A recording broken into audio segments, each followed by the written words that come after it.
आदरणीय प्रधानमंत्री जी, उत्तर प्रदेश के आदरणीय मुख्यमंत्री जी, आदरणीय राज्यपाल महोदया, देश के आज विद्यमान सभी पंथ संप्रदायों का प्रतिनिधित्व करने वाले हमारे संत ऋषि आचार्य गण और समाज के सब स्तरों का प्रतिनिधित्व करने वाले निमंत्रित महानुभाव, आज का आनंद शब्दों में वर्णनातीत है और उसके वर्णन करने का प्रयास इसके पहले के वक्तव्यों में अच्छा हो गया है। यह भी बता दिया गया है और हम जानते भी हैं कि आज अयोध्या में रामलला के साथ भारत का स्व लौट के आया है।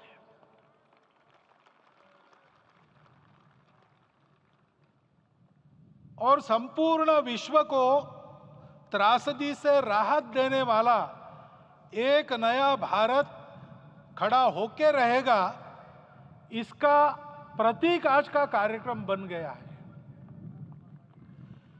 ऐसे समय में आपके उत्साह का, आपके आनंद का वर्णन कोई नहीं कर सकता। हम यहां पर अनुभव कर रहे, पूर्ण देश में यही वातावरण है। छोटे छोटे मंदिर के सामने दूरदर्शन पर इस कार्यक्रम को सुनने वाले हमारे समाज के करोड़ों बंधु, वहां पहुंच न पाए ऐसे घर घर के हमारे नागरिक सज्जन, माता भगिनी, सब भाव विभोर है, सब में आनंद है, सब में उत्साह है। और ऐसे समय में जोश की बातों में थोड़ी सी होश की बात करने का काम मुझे ही दिया जाता है। आज हमने सुना कि इस प्राण प्रतिष्ठा महोत्सव में पधारने के पूर्व प्रधानमंत्री जी ने कठोर व्रत रखा। जितना कठोर व्रत रखने को कहा था, उससे कई गुना अधिक कठोर व्रताचरण उन्होंने किया। मेरे पुराना उनसे परिचय है, मैं जानता हूं वो तपस्वी है ही, परंतु वो अकेले तप कर रहे हैं, हम क्या करेंगे। अयोध्या में रामलला आए, अयोध्या से बाहर क्यों गए थे? रामायण में क्यों गए थे बाहर? तो अयोध्या में कलह हुआ। अयोध्या उस पुरी का नाम है जिसमें कोई द्वंद्व नहीं, जिसमें कोई कलह नहीं, जिसमें कोई दुविधा नहीं। वो हुआ 14 वर्ष वनवास में गए।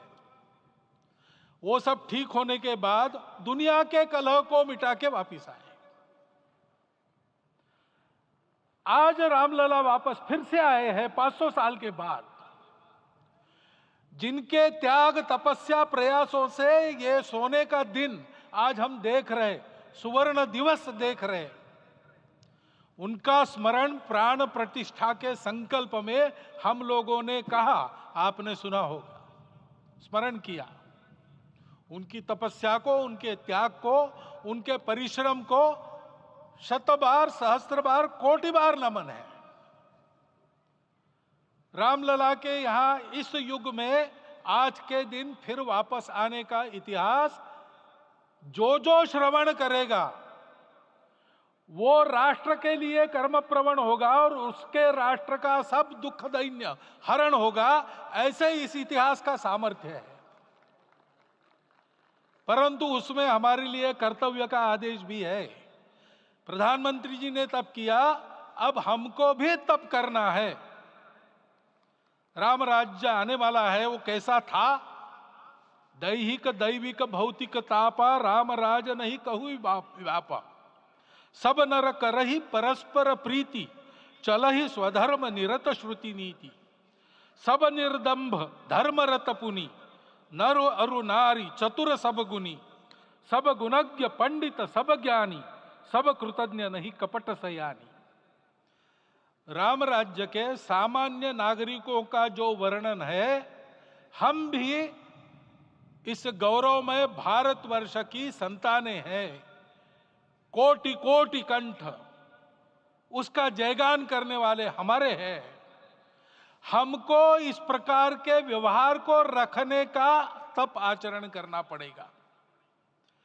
हमको भी सारे कलह को विदाई देनी पड़ेगी। छोटे छोटे परस्पर मत रहते हैं, छोटे छोटे विवाद रहते हैं, उसको लेकर लड़ाई करने की आदत छोड़ देनी पड़ेगी। आखिर है क्या? ये बात बताई वो सामान्य नागरिक कैसे थे? निर्दंभ, प्रामाणिकता से आचरण करने वाले, केवल बातें करने वाले नहीं और बातें करके उसका अहंकार पालने वाले नहीं थे। काम करते थे, आचरण करते थे और अहंकार नहीं था। ऐसे वो थे और धर्मरत थे। यानी क्या थे? इस पर कठिन भाषा में प्रवचन बहुत लंबा हो सकता है, लेकिन थोड़े में धर्म के जो 4 मूल्य जिनकी चौखट पर धर्म है, ऐसा श्रीमद् भागवत में बताया है, सत्य, करुणा, शुचिता, तपस, उसका आज हमारे लिए युगानुकूल आचरण क्या है? तो सत्य कहता है कि सब घटों में राम है, ब्रह्म सत्य है, वही सर्वत्र है। तो हमको ये जानकर आपस में समन्वय से चलना होगा, क्योंकि हम चलते हैं, सबके लिए चलते हैं, सब हमारे हैं, इसलिए हम चल पाते हैं। और इसलिए आपस में समन्वय रखकर व्यवहार करना, यह धर्म का पहला जो पैर है, सत्य, उसका आचरण है।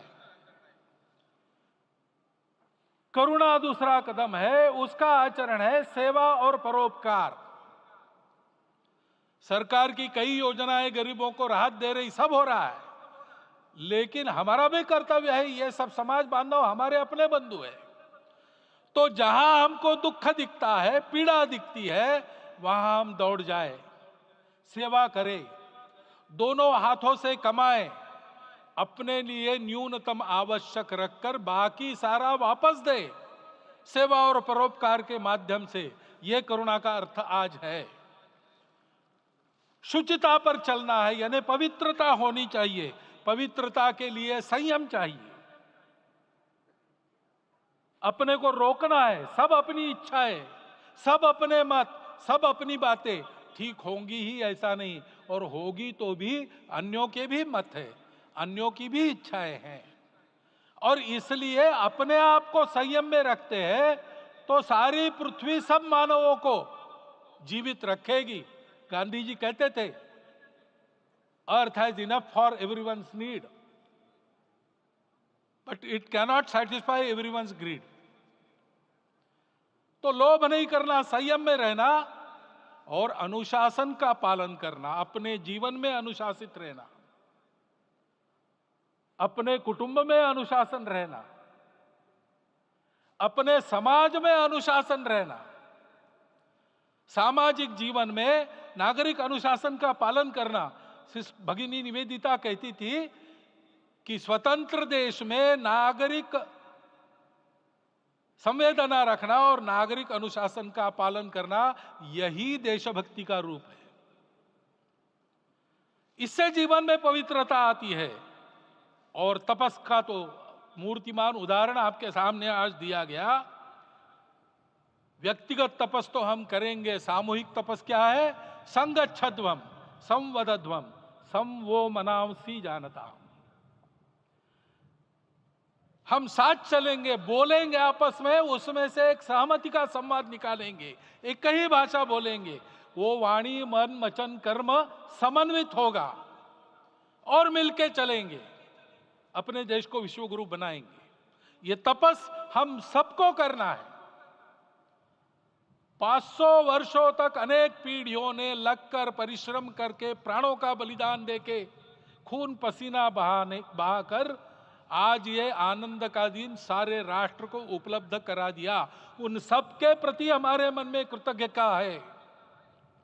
मैं यहाँ बैठता हूँ तो मेरे मन में विचार आता है कि मुझे बिठाया, मैंने क्या किया। वो तो जो उन्होंने किया उसका प्रतिनिधि भी मुझे बनाया गया है। उस प्रतिनिधि के नाते मैं ये अवदान स्वीकार करता हूं और उन्हीं को अर्पण करता हूं।